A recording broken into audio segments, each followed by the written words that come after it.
నమస్కారం అండి. నమస్కారం పెట్టడం సంస్కారం. ఇది మన పూర్వీకులు నేర్పించారు. ఇదంతా లాక్డౌన్లో మనకు అర్థమైపోయిందండి. నమస్కారం పెట్టడం ఎంత సంస్కారమో, ఎంత ఆరోగ్యానికి మంచిదో అనేది. ఓకే. చిన్నప్పుడు మా అమ్మమ్మ బాగా కథలు చెప్పేదండి. అప్పుడు చిన్నప్పుడు అంతగా అర్థమయ్యేవి కావు, కానీ నిజంగా కథలు చాలా బాగుంటాయి. అయితే నాకొక కథ, నేను దాదాపు ఒక 20 సంవత్సరాల ముందు విన్న కథ అనమాట. ఆ కథ అంటే నాకు చాలా ఇష్టం, కాబట్టి మీకు ఈరోజు ఆ కథ ఖచ్చితంగా చెప్పాలని డిసైడ్ అయిపోయాను. మనకు తెలుసు మహాభారతం అంటే పాండవులు కౌరవులు అని చెప్పేసి. అయితే మహాభారత యుద్ధం జరిగిపోయిన తర్వాత మరి యుద్ధంలో పాండవుల సైనికులు కానీ కౌరవుల సైనికులు కానీ చాలామంది చనిపోయారు. అయితే మరి మహాభారత యుద్ధం తర్వాత ఎవరు పరిపాలించారు? పాండవులే విజయం సాధించారు కాబట్టి ఇంకా రాజ్యం వాళ్ళ చేతిలోనే ఉండేది. అయితే పాండవుల్లో చివరి రాజు, ఆయన పేరు పరీక్షిత్తుడు. పరీక్షిత్తుడు ఎవరు మరి? అభిమన్యుని కుమారుడు అనమాట. పాపం అభిమన్యుడు తల్లి గర్భంలో ఉన్నప్పుడు పద్మవ్యూహం అనే యుద్ధం గురించి తెలుసుకుంటాడు, కానీ ఆ యుద్ధ వ్యూహంలో నుంచి తిరిగి బయటకి రావడం మాత్రము అభిమన్యునికి తెలియదు. అందుకనే చిన్న వయసులోనే మహాభారత యుద్ధంలో పాల్గొని అతను వీరమరణం పొందాడనమాట. అయితే అతని యొక్క కుమారుడే ఈ పరీక్షిత్ మహారాజు అన్నమాట. పరీక్షితుడు నిజానికి చాలా మంచి సత్ప్రవర్తన గల రాజు అనమాట. ఎంతైనా వాళ్ళ తాతలు, వాళ్ళ పూర్వీకులు, వాళ్ళ యొక్క మంచి అలవాట్లు, మంచి పద్ధతులు, ధర్మపాలన, ధర్మబద్ధంగా ఉండడము, అవన్నీ పరీక్షితుడికి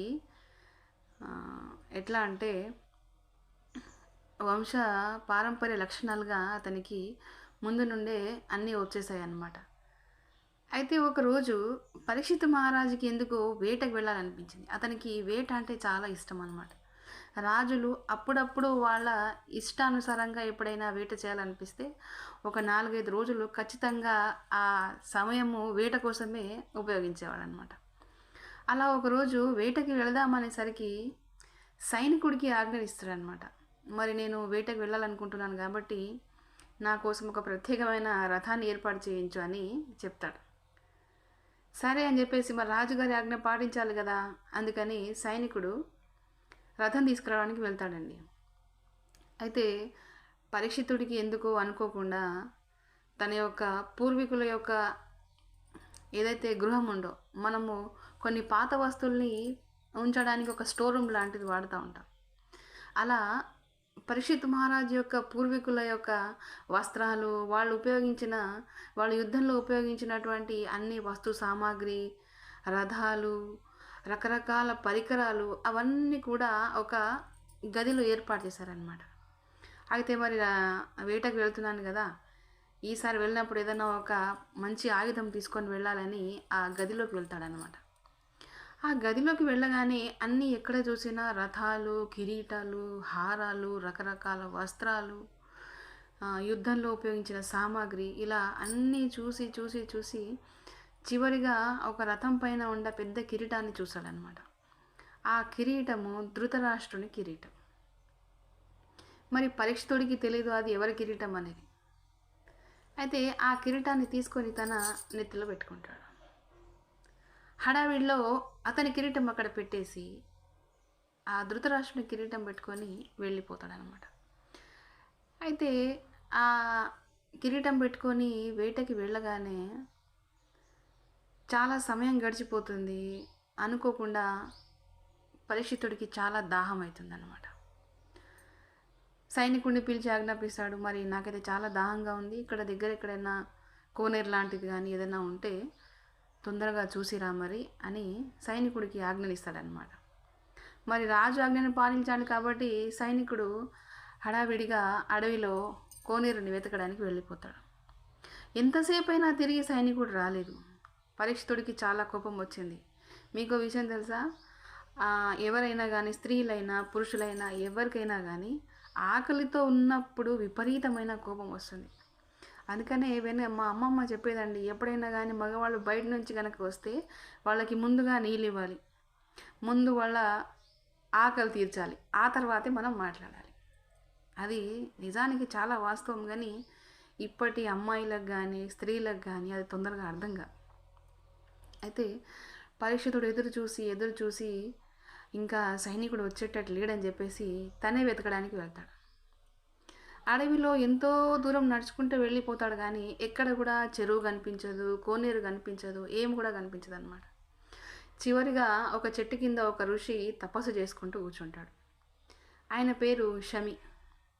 ఆ ఋషిని పరీక్షిత్ మహారాజు పదే పదే పిలుస్తున్నప్పటికీ కూడా ఆయన తపస్సులో లీనమైపోయాడు కాబట్టి అతనికి ఏమి కూడా వినిపించదన్నమాట.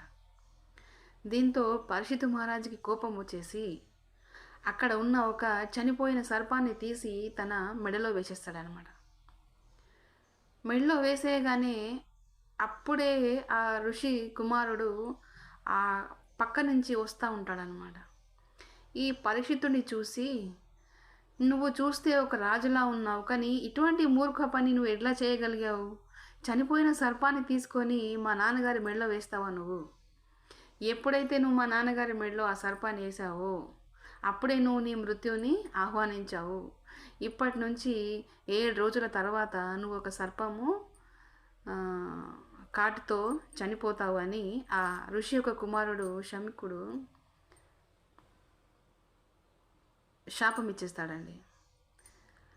అయితే అప్పటి వరకు కోపంలో ఉన్న పరీక్షిత్ మహారాజు ఒక్కసారి ఆ ఋషికుమారుడు శాపం పెట్టగానే తన యొక్క కోపాన్ని దిగమింగుకొని, నాతో తప్పు జరిగిపోయింది ఋషివర్య, నన్ను క్షమించు, నాకు శాప విమోచనం కలిగేలా చూడు అని పదే పదే పరీక్షిత్ మహారాజు ఆ ఋషికుమారుని వేడుకుంటాడు.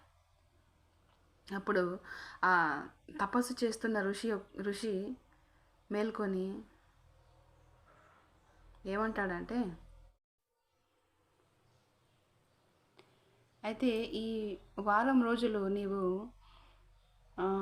భాగవతం గనక వినగలిగితే నీకు ఖచ్చితంగా మోక్షం లభిస్తుంది అని ఋషి పరీక్షిత్ మహారాజుకి చెప్పడం జరిగిందనమాట.